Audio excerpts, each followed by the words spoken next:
آج ہم ایک بہت دلچسپ موضوع پر تفصیلی گفتگو کر رہے ہیں، افغانستان، اور یہ بات کہ اسے کیوں اکثر سلطنوں کا قبرستان کہا جاتا ہے۔ جی بالکل۔ ہمارے پاس افغانستان گریو یارڈ آف ایمپائرز کتاب سے کچھ اہم حصے ہیں، اور ظہیر احمد میر صاحب کی کتاب دی نیوکلیئر امبریلا کا بھی ایک حوالہ ہے۔ اچھا۔ تو مقصد یہ سمجھنا ہے کہ بھئی یہ بڑی طاقتیں برطانیہ، سوویت یونین، امریکہ یہاں آ کر ناکام کیوں ہوتی نظر آتی ہیں۔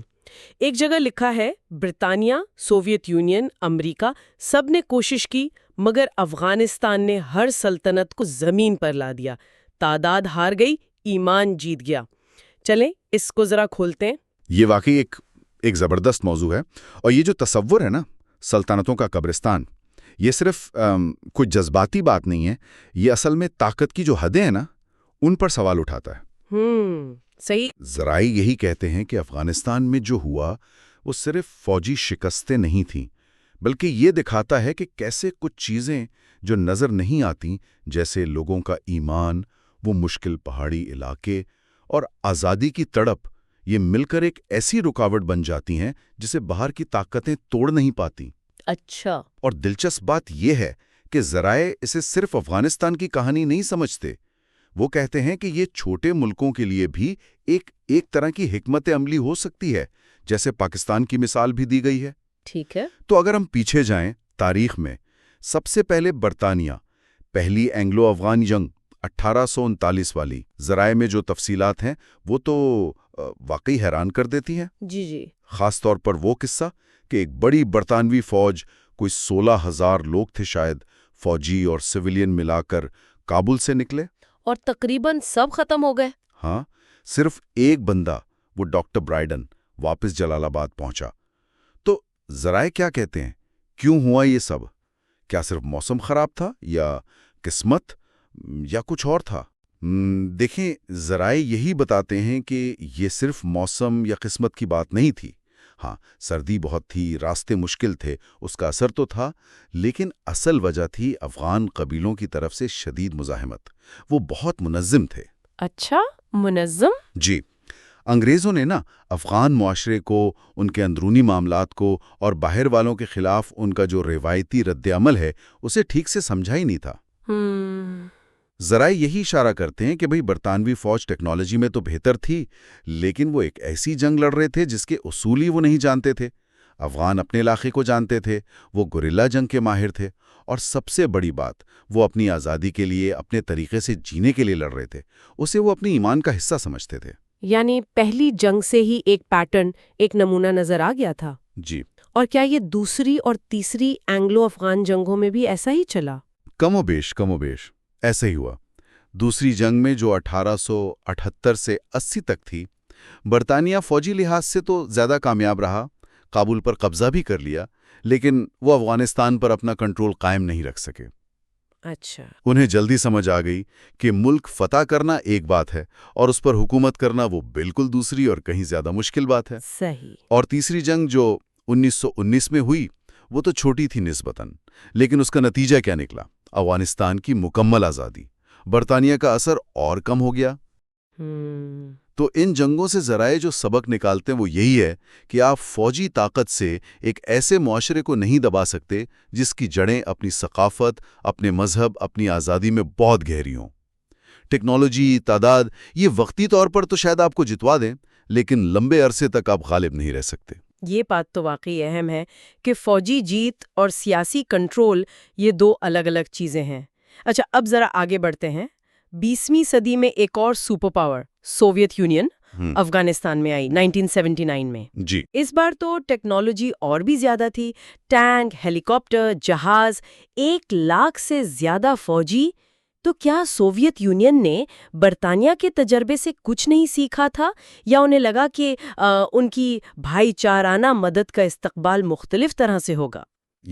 یہ بہت بڑا سوال ہے۔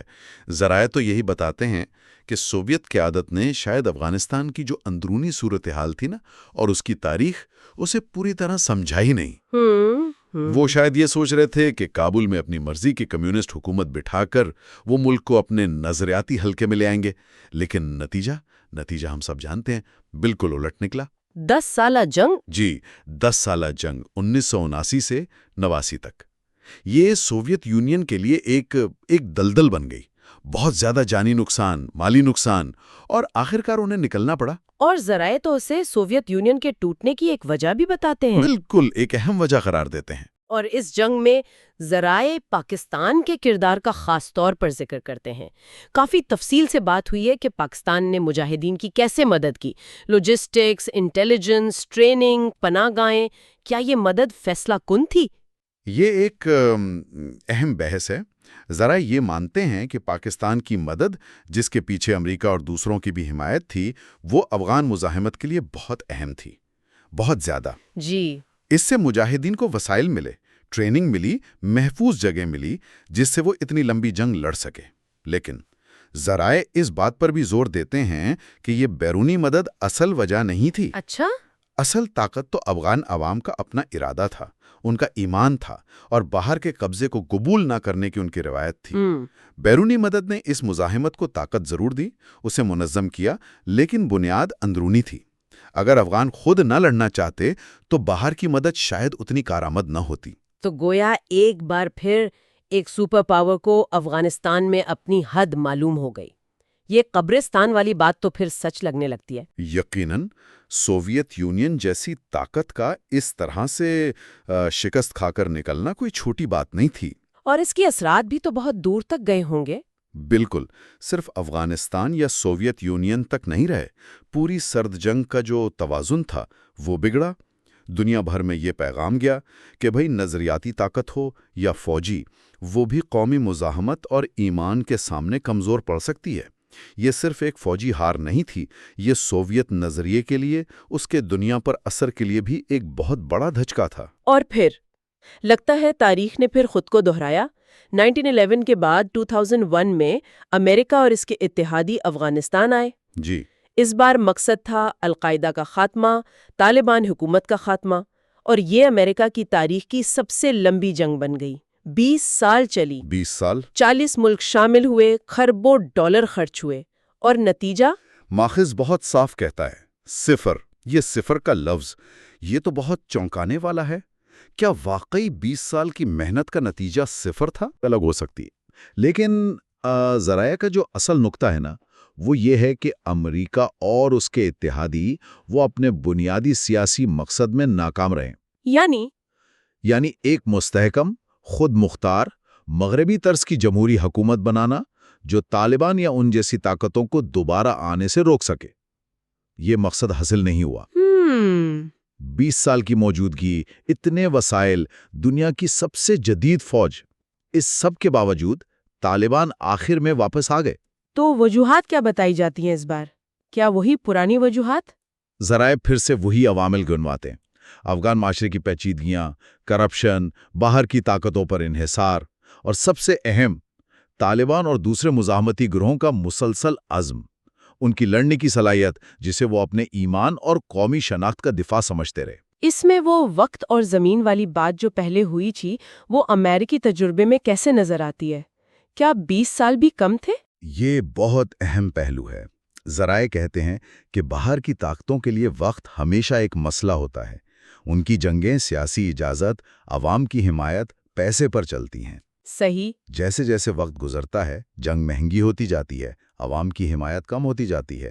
دوسری طرف جو مقامی مزاحمت کرنے والے ہیں جیسے طالبان، ان کے لیے وقت ایک ساتھی بن سکتا ہے۔ اچھا، کیسے؟ وہ اپنی زمین پر ہیں، ان کے لیے یہ زندگی موت کا سوال ہے۔ وہ لمبی جنگ لڑنے کو تیار ہوتے ہیں، وہ انتظار کر سکتے ہیں، انہیں پتا ہے کہ باہر والے ہمیشہ نہیں رہیں گے۔ اور زمین یعنی جغرافی؟ جی، افغانستان کا وہ مشکل پہاڑی علاقہ، وہ گوریلا جنگ کے لیے ہمیشہ سے بہترین رہا ہے۔ اس سے جدید فوجوں کو آنے جانے کنٹرول کرنے میں مشکل ہوتی ہے۔ تو ہاں، وقت اور زمین دونوں نے امریکی مہم میں بھی اپنا کردار خوب دکھایا۔ تو اگر ہم ان تینوں ادوار کو، برٹش، سوویت اور امریکی، ایک ساتھ دیکھیں تو کیا کوئی ایک مشترک چیز ہے جو ان سب میں نظر آتی ہے؟ کیا یہ صرف اتفاق ہے بار بار، یا کوئی گہرا سبق ہے اس میں؟ ذرائع تو یہی کہتے ہیں کہ اتفاق نہیں ہے، یہ ایک مستقل تاریخی نمونہ ہے، ایک پیٹرن ہے۔ ہر بار کہانی کے کردار بدل جاتے ہیں، ٹیکنالوجی بدل جاتی ہے، لیکن جو اصل کہانی ہے وہ ویسی ہی رہتی ہے۔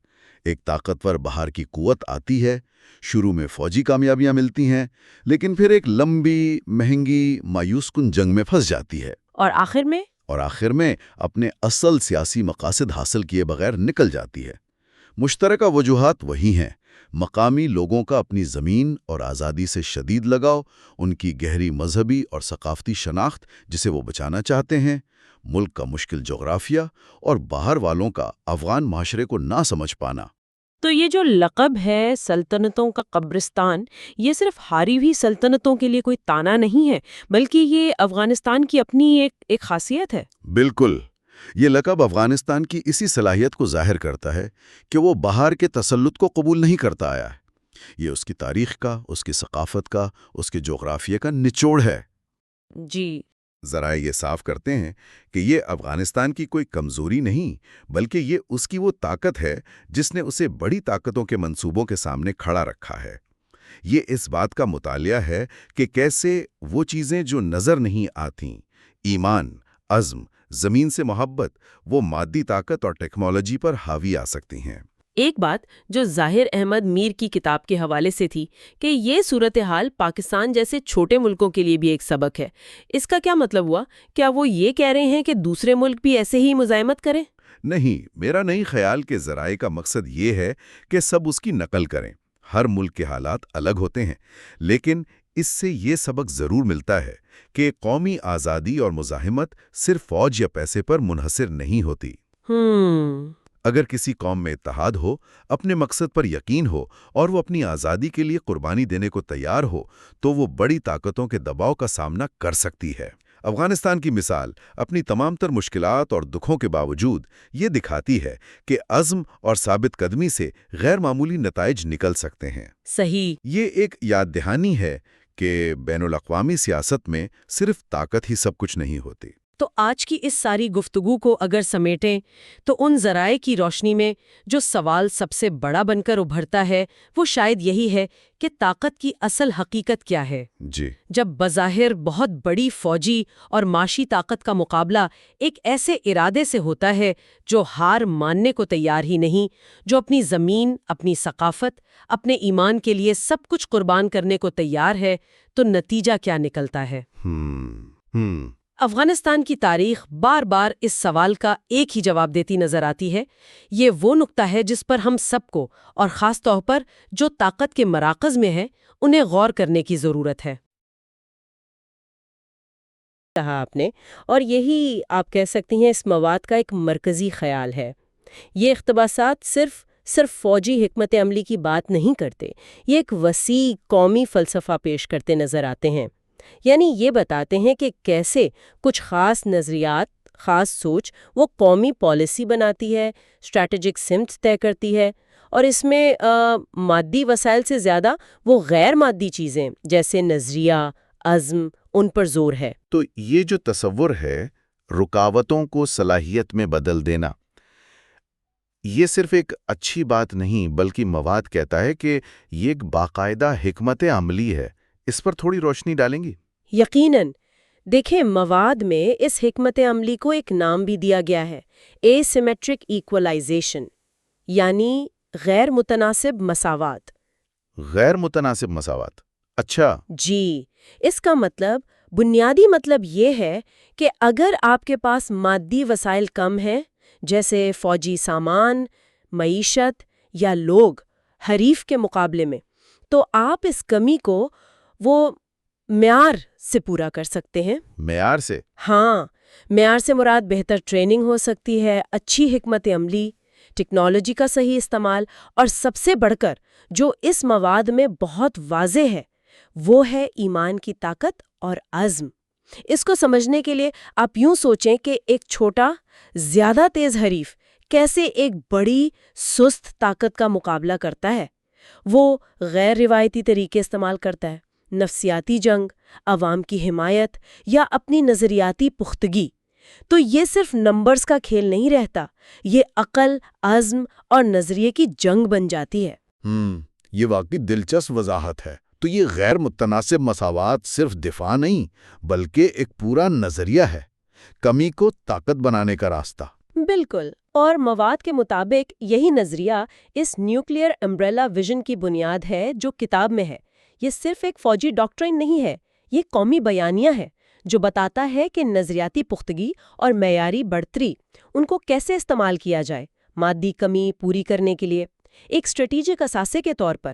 یہ روایتی جو طاقت کے توازن کے نظریات ہیں نا، ان سے ظاہر مختلف ہے، وہ تو صرف مادی طاقت دیکھتے ہیں۔ صحیح، یہ نظریہ تو سمجھ آ گیا، لیکن عملی طور پر کیسے؟ بین الاقوامی تعلقات میں مواد میں ذکر ہے 2025 کے ایک پاکستان سعودی معاہدے کا، اسے اجتماعی خود انحصاری کی علامت کہا گیا ہے، اور افغانستان کی مثال بھی ہے کہ اس نے خود اعتمادی سے تحفظ حاصل کیا۔ یہ کیسے جڑتا ہے سب؟ جی، یہ بہت اہم نکتہ ہے۔ مواد کے مطابق یہ 2025 کا معاہدہ کوئی عام معمول کا سمجھوتا نہیں ہے، اسے ایک بڑے ویژن کا حصہ بتایا گیا ہے۔ کتاب کہتی ہے کہ اس تصور میں پاکستان وہ ایک طرح سے ایٹمی ڈھال فراہم کرتا ہے۔ ایٹمی ڈھال؟ جی، جبکہ سعودی عرب کو اس ویژن میں روحانی مرکز کی حیثیت دی گئی ہے۔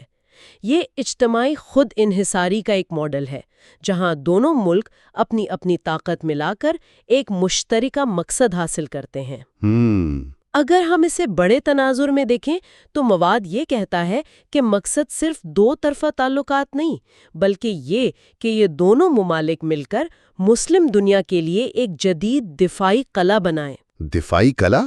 یہ تو بہت بڑا دعویٰ ہے۔ جی، یہ صرف دفاعی اتحاد نہیں بلکہ ایک وسیع اسٹریٹجک شراکت داری کا تصور ہے جس کا مقصد مواد کے مطابق علاقائی اور شاید عالمی سطح پر بھی طاقت کے توازن پر اثر ڈالنا ہے۔